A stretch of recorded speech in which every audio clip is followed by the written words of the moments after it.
Welcome back to Building 9, the Space Vehicle Mockup Facility here at Johnson Space Center, where we've got some asteroid simulations going on. We're back now talking this time with James Johnson, who is the test director for this simulation. Thanks for talking with us, James. Thanks, it's my pleasure, and good morning. So when we finished talking with Mike Gernhardt earlier, we were just getting started with some Argos work. Can you kind of tell us a little bit about what's going on behind us here? Sure, excellent. Argos stands for Active Response Gravity Offload System, and it's just one of several different facilities that we're using here at Johnson Space Center to go ahead and evaluate doing near-Earth asteroid simulated EVAs. So part of the overall Desert Rats tests is to really kind of do two things right now, and that's first of all evaluating this new second-generation space exploration vehicle, in addition to evaluating some of the different facilities that we have here at JSC and how we might use those for a fuller fidelity test coming up in August. Okay, and so we're going to take a look at the space exploration vehicle later in the hour, but right now we talked earlier about how we've got, we want to get the geologist perspective and the astronaut perspective. So we've got Jose Hurtado, a geologist with the University of Texas El Paso, banging on some rocks, I guess. What is that going to teach us? Exactly.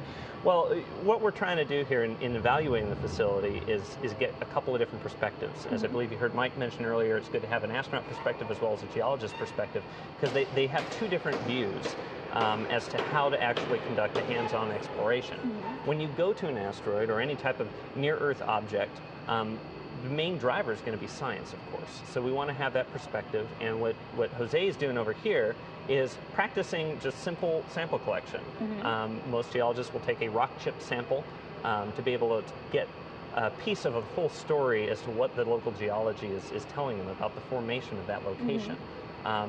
Obviously, those techniques become a lot more complicated when you're in a microgravity environment, which we're kind of trying to simulate here using the Argos facility. So you can't just get out on the surface of an asteroid and start picking up rocks. No, it's not quite that easy, and we're still learning about exactly how we're going to do that. We're learning about the asteroids, and then here we're learning about some techniques. So there's going to be some iteration. As we learn more about the asteroids, we're going to have to go back here and kind of back to the drawing board a little bit and tweak the concepts that we're testing out here. Okay, and this is all part of what we normally call the Desert Rats test, research and technology studies, and it's desert because it's normally out in the desert, but this year we're going to be doing it here in Houston, right? Exactly, yeah. It actually started back in 1997 with just a small team, about 4 individuals, heading out to the desert, mostly around Flagstaff, Arizona. And as they went out there, they were evaluating suit concepts. That's grown from just spacesuit concepts to really taking a look at how you're going to conduct missions, on the moon, on Mars, or on asteroids. Right now we're in a year where we're kind of building up new generation vehicles, and so we're developing some new technologies and new concepts. So it didn't quite make sense to take everybody back out to the desert this year.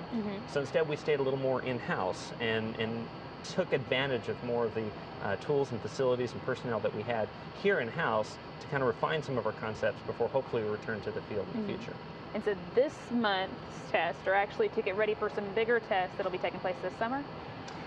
Exactly, yeah. We plan on doing the bigger tests here at JSC as well. Just as I mentioned earlier, kind of increasing the fidelity. We hope to have a operational team over in the Mission Control Center, actually one of the smaller rooms that's available to us. And we will try to really simulate time delays and that full interaction between the crew and the Mission Control Center in that full-scale simulation. Okay. And so what exactly is your part in all of this as test director? Well, it's really a job of trying to bring all of the pieces together so we can exercise these tests or these evaluations and simulations.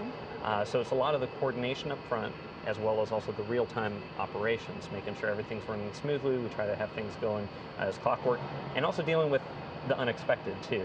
Sometimes, especially as we're learning here on site, we're faced with very unexpected events and having to coordinate with other tests going on nearby. That is one benefit of when we're out in the field. The rattlesnakes and the rabbits don't seem to mind as much with our testing. So here we have to make sure we're good neighbors and good stewards with everybody else that's trying to do their testing. My job is to try and really coordinate that, to make sure everything runs smoothly and we get the data collected that we need to collect. Okay, well, thank you so much for talking with us. We really appreciate it. And thank you. Like I said, we'll be back a little bit later in the hour to take another look at the space exploration vehicle part of the tests that are going on. So back to Kylie for now. Talk to you soon. Thanks.